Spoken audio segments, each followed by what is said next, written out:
Hello everyone, good morning, good afternoon. Thank you for joining this webinar about evidence-based searching and reporting the search for systematic reviews. My name is Joyce Cupido and I'm the Interim Marketing Solutions Manager and will be your hostess today. Before we start, I would first like to check if the channel is working correctly and if everyone can hear this. If you could type in something in the feedback form, that is a signal for us that the channel is working correctly. In the meantime, I would like to mention that this webinar will be recorded and will be available with the same link after this live broadcast. And if you would like to be in touch with us, you can find our contact details on the page of the webinar. And of course, we are happy to receive your opinions on the webinar and of course also about what other subjects you would like to follow. Please let me now introduce Farhad Shokrane, who will be presenting this webinar. Farhad will leave lots of time for questions at the end, so if you have questions, you can post them during the session in the chat box.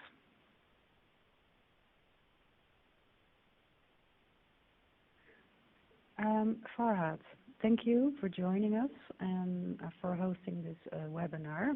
Could you please introduce yourself and start your presentation?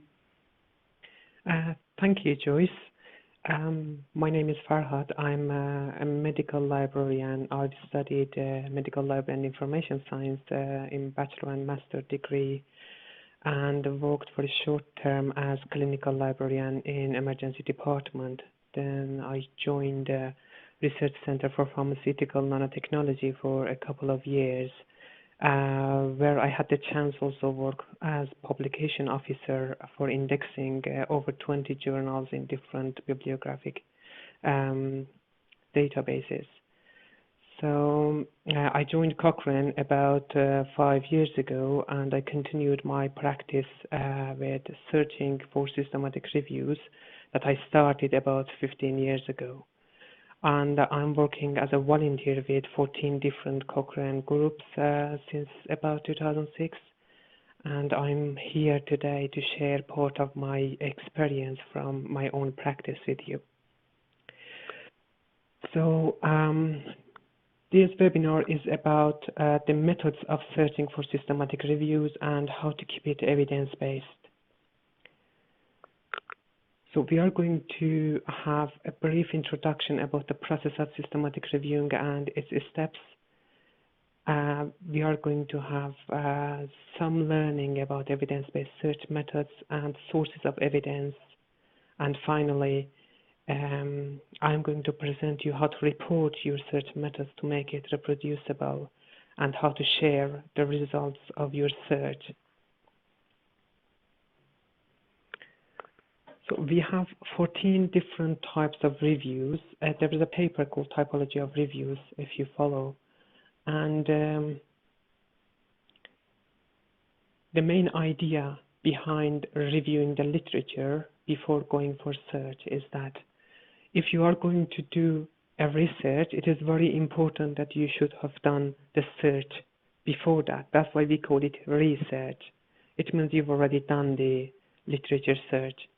We have two main types of reviews, very popular among the academics. The first one is narrative reviews. They are very important reviews. They are like tiny little books or book chapters. They give introduction about one topic, but they are subjective, and the author, who is an expert, could be biased in writing and selecting the literature. Usually, the journals will accept a review from experts in the field, and there is no certain guideline to follow when you are writing a narrative review. So you could write whatever you want, start and finish wherever you want, and include your own comments in the review. So it looks like really a review rather than academic research. While a systematic review is a more democratic way of reviewing the literature, because everyone can learn the skills for systematic reviewing and start doing a systematic review. it is more objective. So you write a protocol before starting your review. It's like a proposal of what you are going to do. And the idea behind systematic reviewing is to gather entire body of evidence to make sure that you've included all of the agreement and disagreement on something.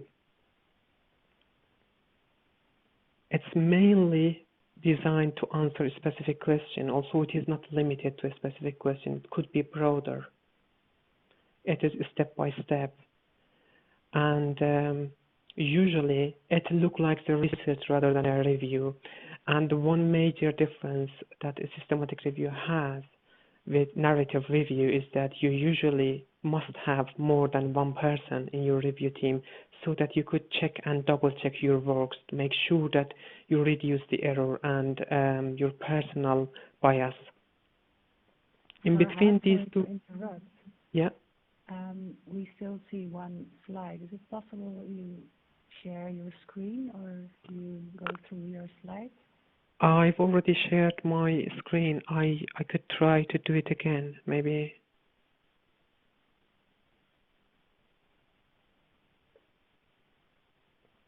So you could see this now? It's working, yes. Okay, so you cannot see my computer. Sorry for the interruption. Okay.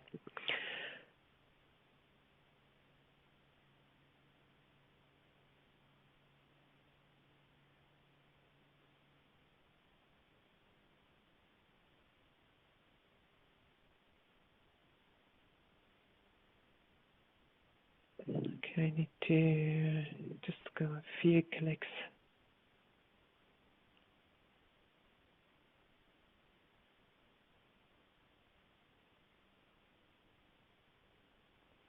So between two types of reviews, we also have scoping reviews. So scoping reviews are not as systematic reviews, but they are borrowing some elements.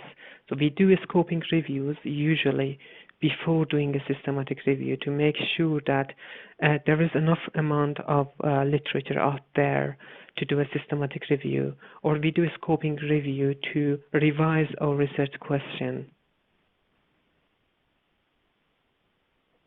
So this is the process of systematic reviewing. You have a question, you run a scoping search to find out about the amount of literature that exists out there. So either there is enough literature to do a systematic review, so you go ahead, or there's lots of literature, or literature teach you something that you modify your question. And sometimes there is no literature out, and then sometimes there's lots of literature, so you say that, oh, I cannot do this, so you might decide to stop. But if you want to go ahead, then you write a proposal or protocol, and then you could register or publish your protocol. To register it, we have to go to PROSPERO, which is a register of systematic reviews. Even if you don't want to do a systematic review, or you see that there isn't any evidence out there, you could still publish your protocol or systematic review and let the people know that there is no evidence to answer this question. So your empty systematic review could be an evidence of lack of evidence.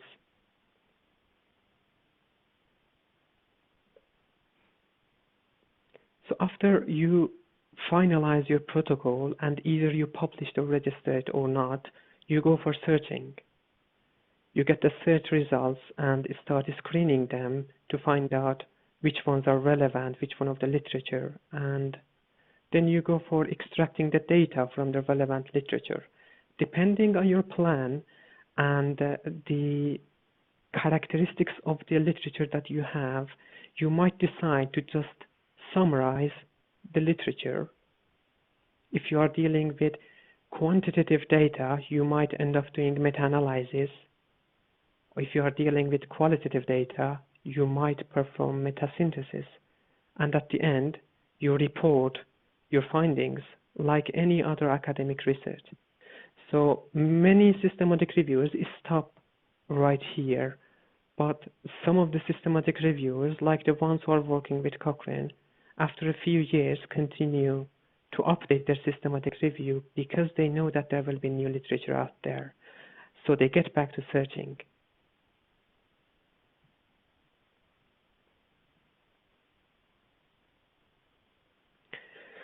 So what is evidence-based searching? Evidence-based searching is the combination of three main components. The first one is considering review team's preferences and reviewers' characteristics. The second one is to involving a librarian's experience. And the third one is the evidence that exists out there for search methods. So it is the combination of evidence, review team's preferences and reviews characteristics, and librarian's experience. So the overlap area among these three elements is evidence-based searching. So there might be less evidence out there, there might be a review team with certain characteristics, and a librarian's experience. All of these three are involved in the search process. And if we combine all three of them together, we will have evidence-based searching, not just one of them. So we are going to see the first element, how it could affect the review process. For example, if you want to choose the list of databases that you are going to search, you need to consider the topic of your review. So you see that reviews characteristics are important. Are you going to do a systematic review of randomized controlled trials, a health technology assessment, guideline development, a review of adverse effects, or a genetics review?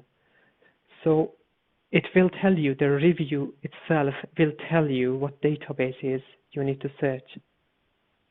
You need to also consider how much time you've got, how much money, and the human resources, because as you add a new database to the list of databases, you might get new results, and the new results means people sitting there, spending their time screening it and data extracting the new results.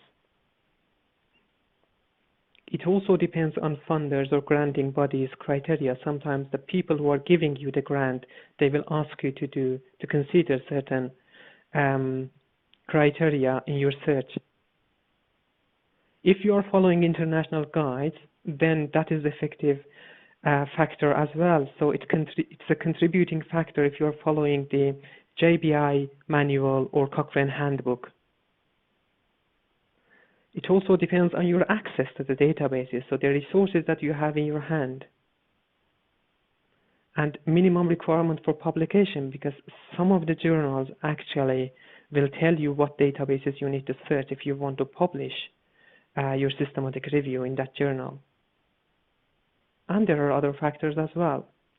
So this is the first element, the review team itself, the resources that you've got, and the review's characteristics, the topic of the review. So the librarian's experience, there are enough literature out there, maybe majority of them have been researched by the librarians, saying that if you involve a librarian or information specialist in your review team, you will have high quality systematic review at the end, or you will have a better reported systematic review at the end. Okay, so we listen to the evidence. If we provide one question to 4 different librarian or information specialists and ask them to send back the results,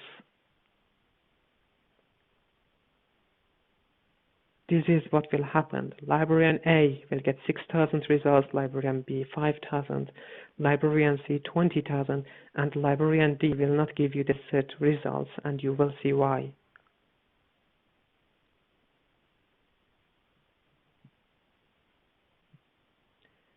So at the end of your systematic review, for the same question, depending on the librarian that you have worked with, you might have 17 included studies, 15 included studies, 18 or 19. So the first librarian, it might take 1 day to get back to you with the search results. The second one, as well, and the third one as well. But the librarian D will get back to you in a couple of minutes. That is rare, but some of the information specialists in Cochrane could do that because they are using a study-based register. But at the end of the day, you look at your systematic review and you say that this looks like a good systematic review, and all 4 librarians have done good job because I've ended up having a systematic review that its results and conclusion is not going to change with 1 or 2 studies, less or more. So as you see, because we don't have definite pathway for searching, that's why if you present one question to several librarians, you might end up receiving different number of search results, which is okay. But it also tells us that the librarians are experienced enough. What we could learn from the clinical practice to apply for the search practice. So we know that if you are a clinician working in a low-income country with a clinician who is working in a private fancy hospital in the middle of US, they have different choices of treatment for the same patient. And the reason is that they have different guidelines, they have different resources, and you see that it affects their choice of treatment. And also they have different patients with different culture. So all of this is effective in the clinical practice. In the search as well, so depending on the topic of the review, the experience of the librarian and the availability of the resources, you might have different choices. But what do clinicians do? The thing that they do, they follow the evidence-based guidelines. So we could do it while searching, we could follow evidence-based guidelines if there are any out there. Also, they look for the evidence when there is no evidence-based guideline. They consider the time and resources. So if they are working in emergency department, it is different from working in another setting. And also we consider and we value the experience of clinicians, and we should consider and value the experience of review team and the librarian to have evidence-based searching. But what are the guides out there for searching? What guides we could use? So this is the list of the guides that I've used in past 15 years for different systematic reviews. Of course, some of them are much better for certain types of reviews. For example, if you're working in social sciences, it is different from working on a review about animal studies. But the one that is in terms of being pioneer and being ahead of the others and being evidence-based is Cochrane Collaboration's handbook, and the next edition is going to be even better. But based on your needs, you could choose which one of these guides to follow, and that will show the pathway to the search, and it will show you what resources you could search, how you should search it, and how to report it. But where to search? What is the evidence out there that we should search? Certain databases. Okay.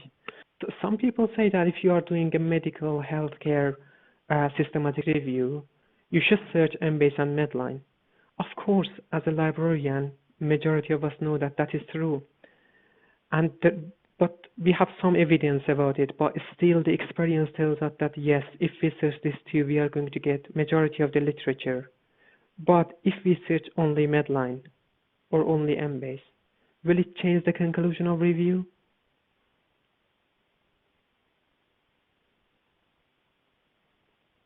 There is also a recent research by PubReMiner, and it says that Embase plus MEDLINE plus Web of Science is the best combination, maybe for majority of systematic reviews. We still value the evidence, but will it change the conclusion of the review? We know that by adding databases, each new database, we are going to receive more and more results. And this study tells us that if you search these 3 databases, in terms of being comprehensive, you will get majority of the literature, which is good. But still the question exists, have we got the resources and the time to get more results, to screen more results, and at the end of the day, will it change the conclusion of the review? Also, people ask frequently that we do not have access to Embase. Could we search Scopus instead of Embase because it covers majority of Embase records? We have no evidence to prove that, but if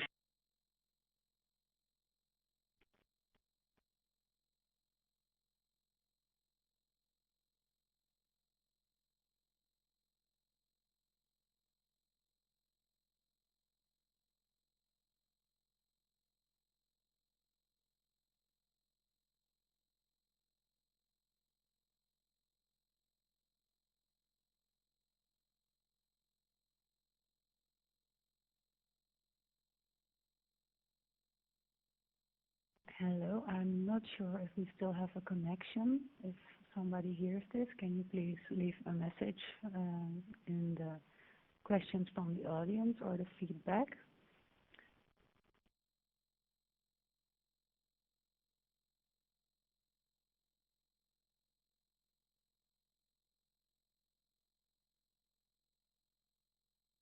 We see a lot of people have problems with the audio that stopped, so you won't be able to hear this probably. We are looking into this problem right now.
If you can still hear this, we are trying to solve the problem right now. Please stay with us.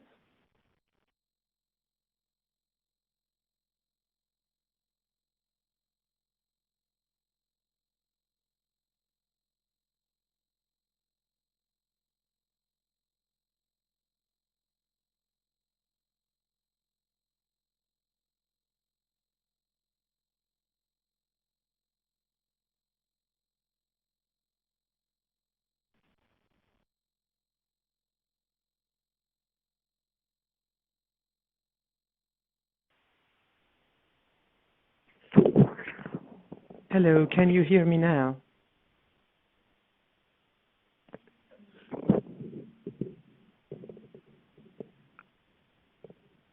Hello?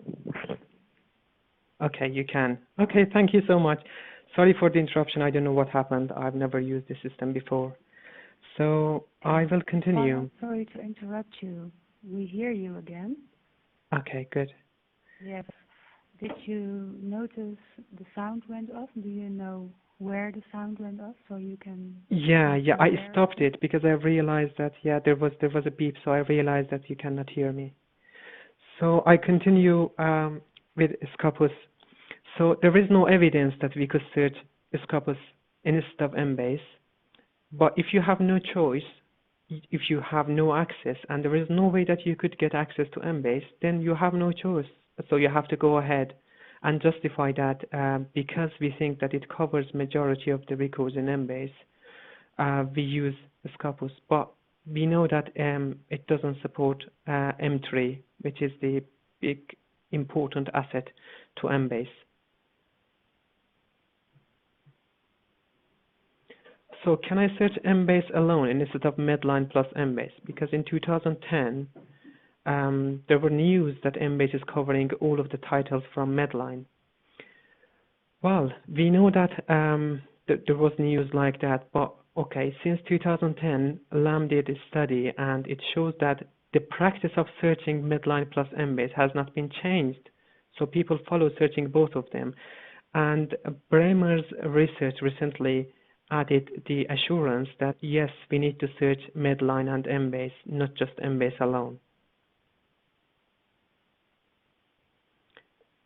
Also, the people who are working on systematic reviews of randomized controlled trials, some of them says that, okay, if Central has been filled with the records from Medline and Embase, we should search Central only. Still, we don't have evidence to support this. Also, it is a very nice resource, the best source of randomized controlled trials, but we have no evidence that searching it alone is enough.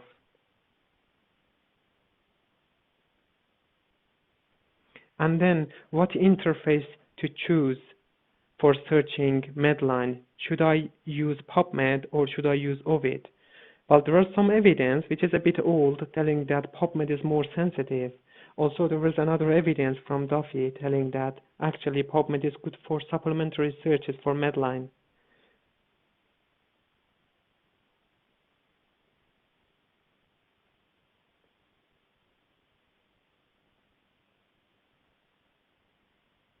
Okay. We also consider that adding every new database is going to get us new search results, like hundreds and thousands. It means you have to screen them, and it will need time and resources from your review team. But also you need to consider if adding a new database is going to get you new results that might change the conclusion of your review. And consider the time and resources that you've got. Sometimes you have to add new databases if you know that it's going to change the conclusion of the review or practicality and implementation of your review. So if you are working on traditional Chinese medicine, you have no choice but to search Chinese databases.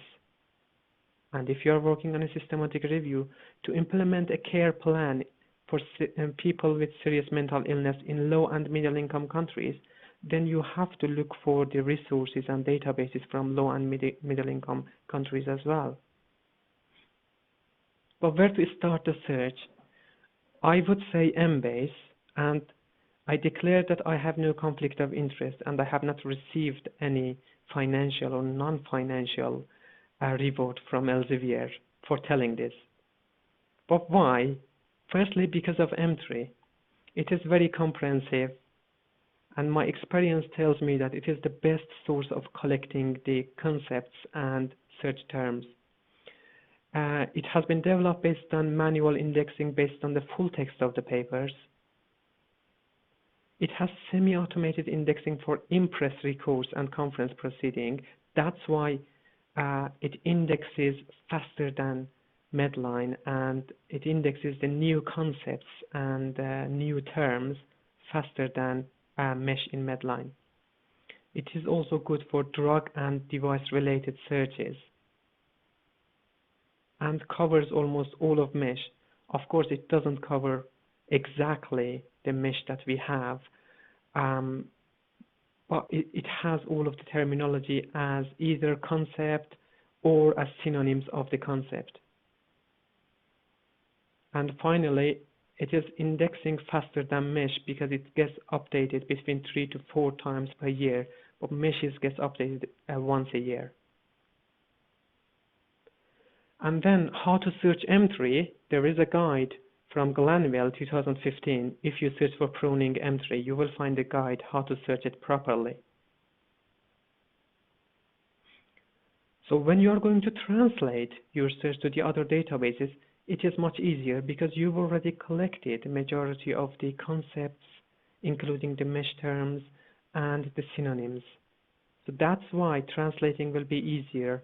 So the main body of search strategy is going to be stable and with little changes or modifications. And finally, Embase captures European languages, not just English. Medline apparently says that I'm interested in literature in English and the literature that are useful for American healthcare system. That's why they frequently reject the journals from Asia and Middle East countries and even Africa, unless they include just one or two journals from each country that they think that they are the best top journals. And then what interface to choose for searching? There are a few researches about the interface to search the same database, because you could search the same database through different interfaces. For example, you could search Embase via embase.com or via Ovid SP.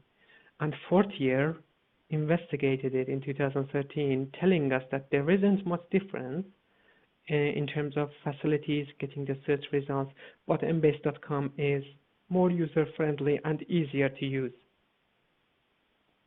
Also, there is another research about searching Medline via Ovid SP or Medline via PubMed. So Catchmart says that PubMed searches are more sensitive. Duffy says that, okay, we search Medline, but we do the supplementary searches in PubMed. So we have limited evidence. So what to search? We need to collect the terminology, and I couldn't find evidence that what is the best way to collect the words and the concepts that you need for your search.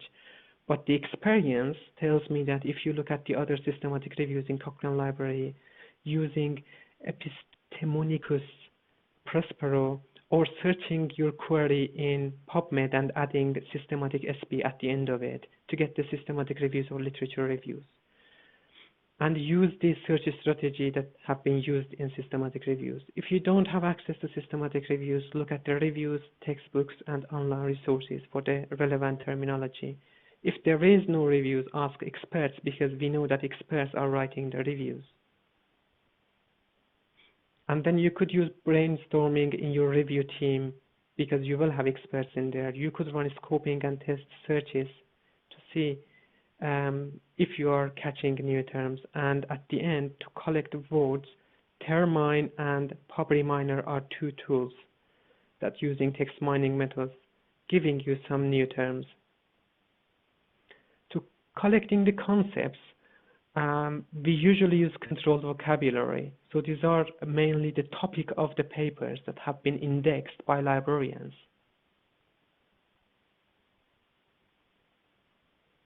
APA Thesaurus is the controlled vocab that we are using for PsycInfo, CINAHL headings for CINAHL, Emtree for Embase, and also inside Embase, if you are using embase.com, there is another tool called Index Miner that is using text mining to introduce the terms that you might be interested in. Also for Medline and Cochrane Library, you could use Mesh, but also for PubMed itself, there is PubReMiner and Yale Mesh Analyzer, which are very useful for finding the concepts.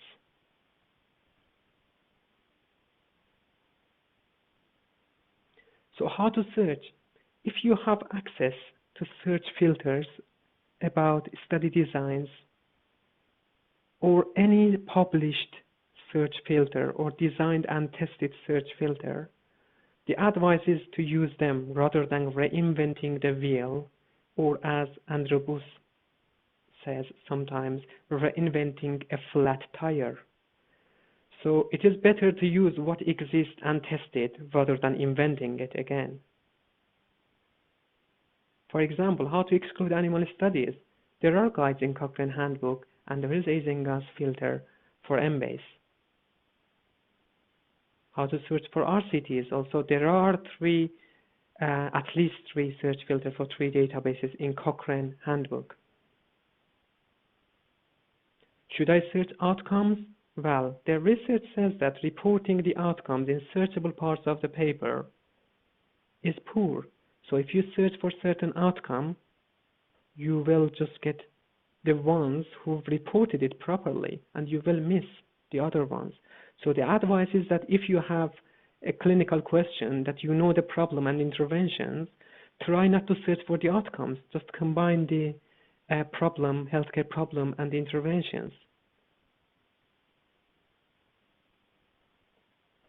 Well, what if I'm searching for adverse effects of drugs? One of the most important outcomes. Well, the researchers were working very hard in Cochrane Adverse Effects Group. Sue Golder and her colleagues have developed enough guidelines about this. Also consider the bias in your search. For example, if you are going to implement the results of your systematic review in certain geographic area, it makes sense to run a systematic review that covers the databases related to certain area. Otherwise, you should justify why you are searching or not searching the local and national databases. Consider when you are limiting the document type to get rid of letters, for example, or commentaries, it is not advised because we've seen many important literature reported as letters or commentaries. Consider that language bias might reduce the generalizability of your findings. Also, the evidence tells us that majority of times inclusion of non-English literature is not going to change the conclusion of your review. Most of the times, not all the times. So we are always suspicious to exclude them. So better to include them. Also for complementary and alternative medicine, we must include the non-English databases. But the main point in including non-English literature is to increase the generalizability and applicability of your finding. Just imagine that there is a drug tested in US and it works. Will it work in China as well with the same dosage? That's why we need to look at the Chinese literature to see what they found out about using the same drug. So if we cover different geographical regions in our systematic review, it shows that we could implement the results in different regions as well. And consider database bias, because some people say that searching PubMed is enough, and PubMed itself introduced two types of bias. It is American and it is English. Some people cannot access the full text of papers, so they exclude the papers based on that. This is another bias. And then some people say that if they are published, then I consider them. If they are not published, I don't want them. And the studies are showing that majority of the published English literature are reporting the positive findings. So if you do 10 studies about a drug and 9 of them shows that the drug is not working, and 1 of them shows that the drug works on certain outcome, the journals intend to publish the one that works, not the ones that are reporting that this drug is not working or it has adverse effects and we shouldn't use it. That's why you miss the main body of evidence. It remains unpublished.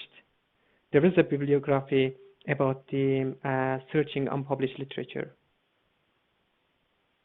And then date and time limitation bias. You should consider that when you are applying a date-time bias, you should say why I'm doing it. When you say that I'm going to search from 1st January 2005, you should say why 1st January, not 2nd January. And the reason is that you should say because this intervention started, this intervention approved in that day, that's why I'm searching from that day. Otherwise, you cannot limit it. Unless you are doing a scoping review, then that is fine. But for systematic review, if you are doing any time-based limitation, you should have good excuse. You could say that because there was a review published reviewing the literature until this date, I'm following the rest of the literature published after that date. Then that is fine. And finally, reproducibility of search methods. At the end of your search, look at what you've done. Look at your document, the report of your search, and ask yourself, could anyone with access to the databases could repeat my search and get the same or similar search results? If the answer is yes, then well done. If the answer is no, see what is wrong. And to make your search methods and search report reproducible, you need to report the search strategies for all of the databases, exact date of the search, name of the database with its version and time coverage, and interface. If you don't tell anything about interface, with a look at it, many people will find out that what is the interface based on your search strategy, but it is good to tell it for the people who are not familiar.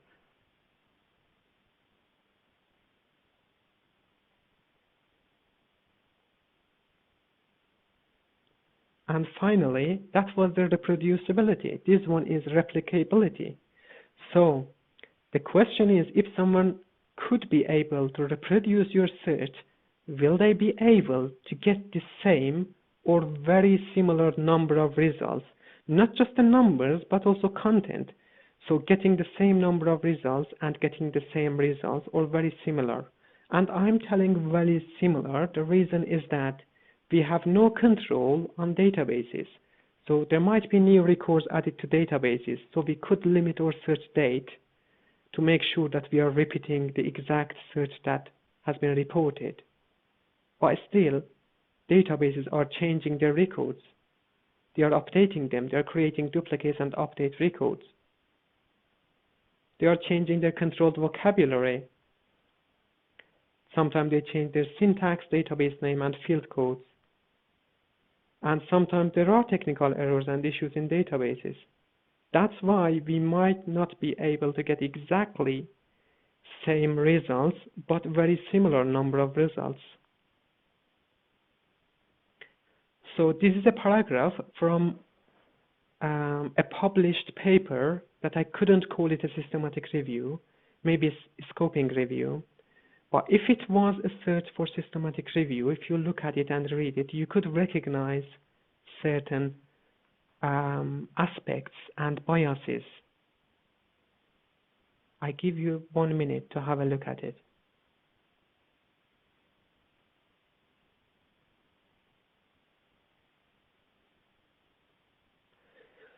So I don't call it a bad search because if they've done this search for a scoping review, that might make sense. But still, searching PubMed is 2 bias, geographical bias, language bias, then English language, another language bias, then published, another bias, and then date limitation, another bias, and finally searching only mesh terms, not mesh terms plus free text terms. And then rheumatoid arthritis is not a mesh term. It should be arthritis, comma, rheumatoid. And then we know that mesh is using plural form of the term, so it should be cardiovascular disease, diseases rather than disease. So I tried to correct it and rerun this search and limit it to that date to see what I'm getting. So I corrected the mesh terms and I limited the date, and then this is what I've got. So I could call this search non-reproducible and the search results cannot be replicated, but it has been published in British Medical Journal. And finally, share your search results. This is something that many people don't do, but I think this is something that we need to do. Recently, we need to continue to make our search results checkable for the other people. Why? So the readers could have a look at it to see if we've done the screening step correctly, if we've missed important studies in a screening step. The other people could use it to update our review without repeating the screening steps that we've done. Also, you could update any systematic review following their search methods, but it might not be possible to accurately get the exact search results that they already had. That's why it is good to share your search results after the duplication. And this is evidence of your effort, the amount of literature that you had to screen. But what to share? For each one of the records, you could share 7 fields: the author's title of article, year, journal, volume, issue, and pages. Don't share the abstracts because they are copyrighted. And try to get rid of anything that indicates the records belongs to a specific database, because the database could claim that you are just sharing their information. But as long as you are sharing 7 fields, just the 7 fields, that is okay. And then you could share it in RIS format, which is readable for almost all of the reference management programs. So in summary, there is little support for librarians to do research on searching, but we don't give up. As CSS, we don't give up, and we won't give up. We will continue doing research. Also, we have no funding, no grant.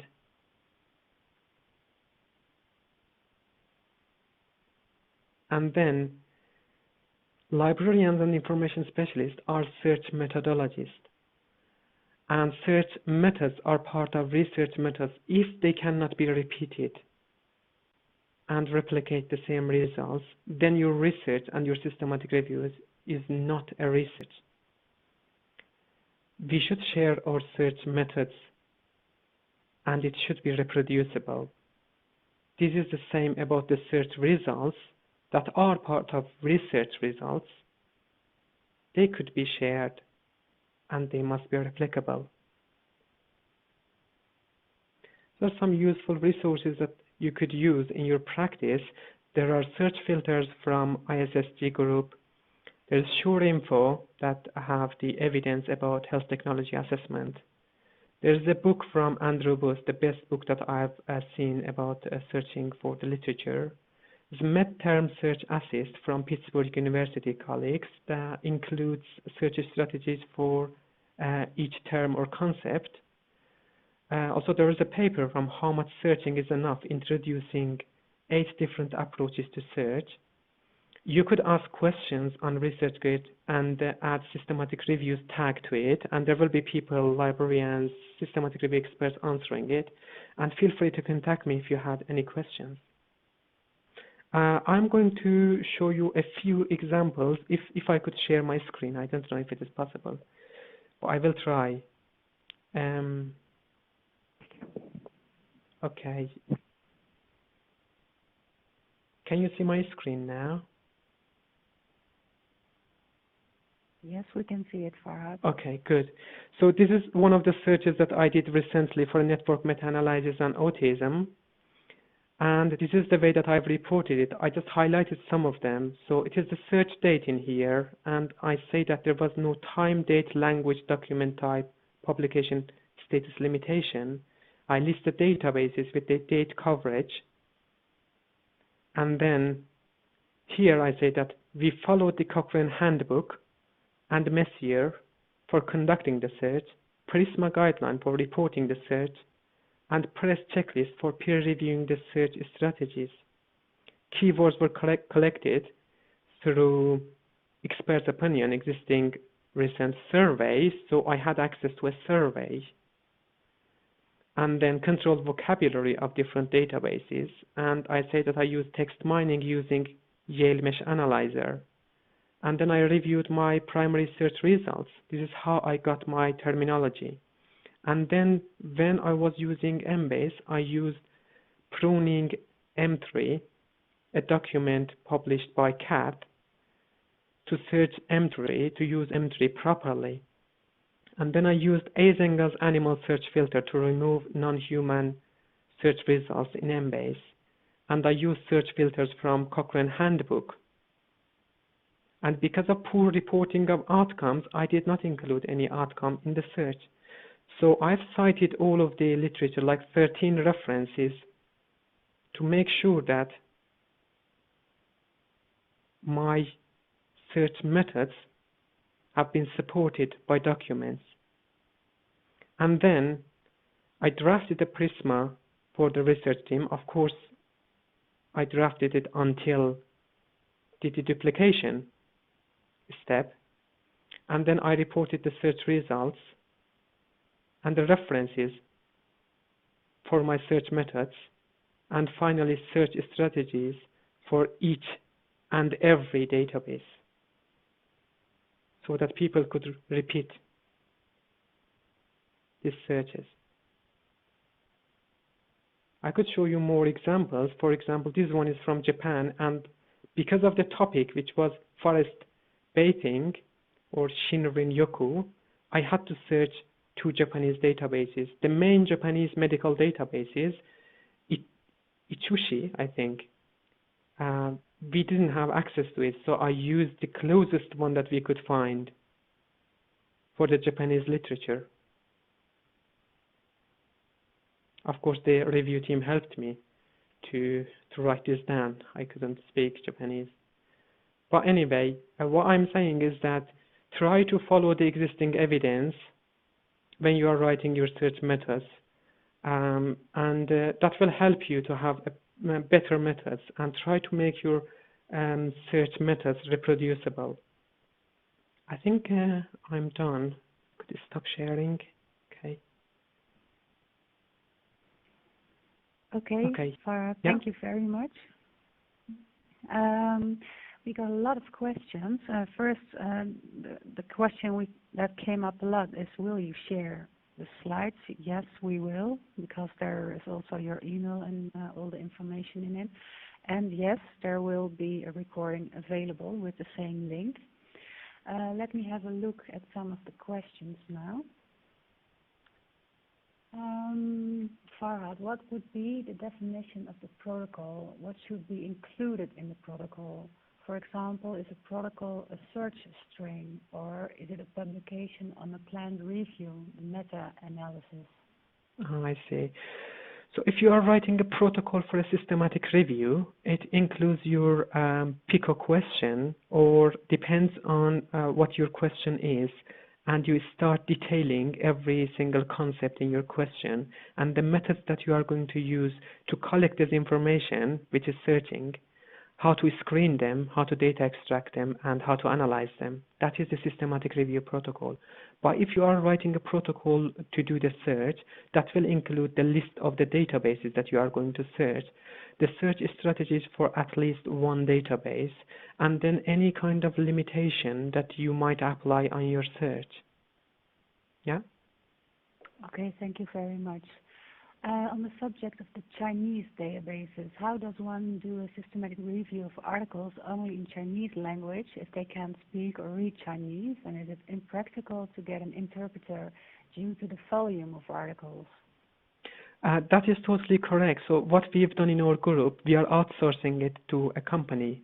So they are running the searches for Chinese databases every year for us, and they supply us with decoded information from each article, so they are getting basic information, but it is almost impossible if you don't have access to resources. So you consider that if you do not have access to resources and you do not have money to buy it or volunteers to do it, then you don't do it. Okay, thank you. Is there a difference in results when searching Ovid MEDLINE versus PubMed? Yes, there will be. There will be a difference because, you know, when you are searching PubMed, if you don't limit it to MEDLINE, you are actually searching PubMed plus PubMed Central and records from the publishers and some records from all the PubMed, including stuff about astronomics and physics as well. So yeah, there will be a difference in search results. And even if you use just the MEDLINE subset of PubMed, because of the delay in updating in MEDLINE via Ovid SP and PubMed, there will be differences, yeah. What would be your recommendation? Well, I would follow Duffy's recommendation. I would say search MEDLINE via Ovid SP and then supplement it with PubMed searches. But if you are going to search for supplementary concepts, I would say PubMed is better in searching supplementary concepts, in particular the drugs and research drugs that have not been indexed properly. So PubMed is good for them, really. Okay, thank you. What about the grey literature? Is there a place or even the necessity for it? Is there any recommendation for it? Well, there is a good resource from CAT, Canadian Health Technology Assessment Agency, I think, and they have. It is called, probably, if I get it right, it is grey matter. You could search many resources for grey literature, but still you have to consider the topic of your review and the resources that you have got when you are going for grey literature. A research from Ahlam Saleh showed that if you want to search for grey literature, for example, you need to spend, I think, about 89 minutes on it, and then there will be search results to screen and get data. But in some topics, if you are working in social sciences, for example, or I was doing a review for UK police, and then the majority of literature were grey. So it totally depends on your resources, your question, that which ones you want to use. A list of them is available in a document called Grey Matters, I think, in CAT organization. Okay, thank you. By using both MEDLINE and Embase, how much published studies are covered? Is it true that it covers over 95%? And how much of the coverage does searching Google Scholar add? In what area does Google Scholar add to search results? Okay, I see. So Google Scholar is not a database.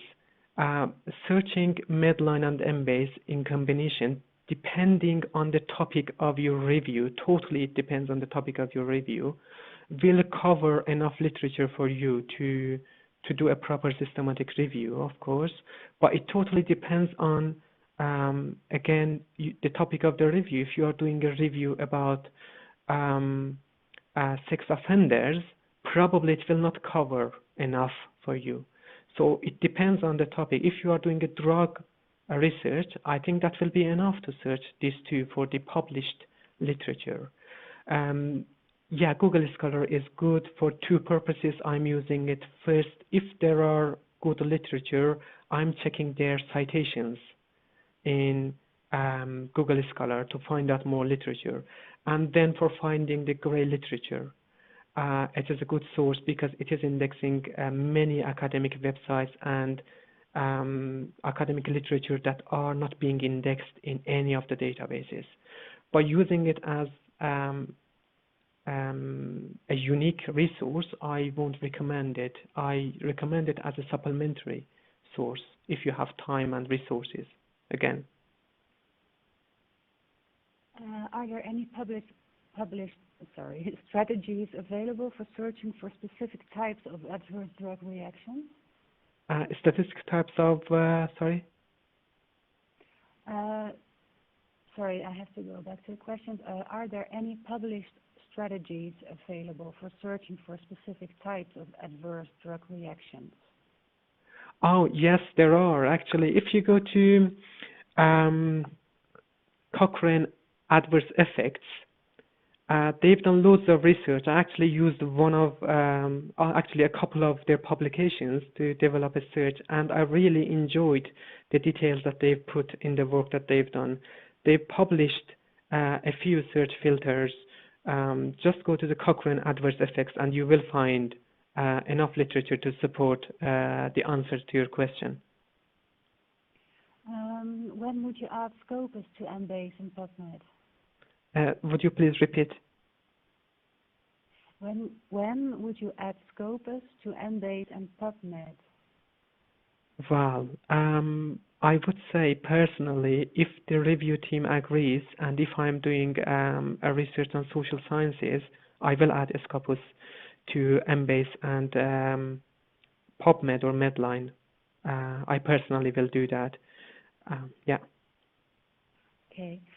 Because we got a lot of questions, I have one last question for you. I'm sorry we couldn't answer all the questions, but If the scoping search shows that searches for one of the topic's concepts get very few results, is it necessary to structure a search that includes all of the topic's concepts, or is it okay to search only the one concept and not include the other concepts, and then screen all of the results for the one concept? For example, if there are fewer than 200 results for a particular surgical technique, is it enough to search only for a surgical technique and then move directly to screening the results?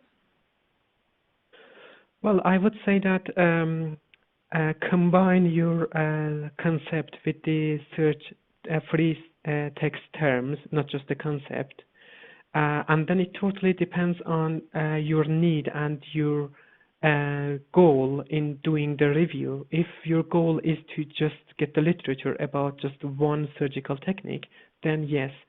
If there are few literature, still, if your aim is to just go for that technique and get the literature reviewed for that technique, then that's fine. A little literature is okay. But if you want to do a proper review to present it as a dissertation or something, or a topic for your student project or something like that, then yes, you could move for the broader concepts to consider more surgical techniques, for example.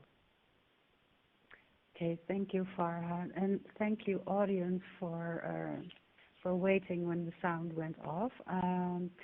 I think, Farhad, with this, we're reaching the end of this presentation. Again, we will share the slides, and the presentation will be available online, no problem. And for the audience, if you want to get in touch with us, you can use the link we provide you. And for now, everything I need to say is thank you, Farhad. I think you did a great job. Also, when I see the feedback from the audience, and people will know where to find you if they have more questions, I think. Thank you, Joyce and Iveta, for organizing this, and thank you all the audiences from all over the world in the morning or night. Thank you for your time and attention, and feel free to contact me if you have questions left unanswered. Okay, thank you, Farhad. For now, thanks everyone for joining this webinar, and we hope to see you at the coming up webinars. Okay, we will stop the webinar right now. Thank you. Bye-bye. Bye-bye.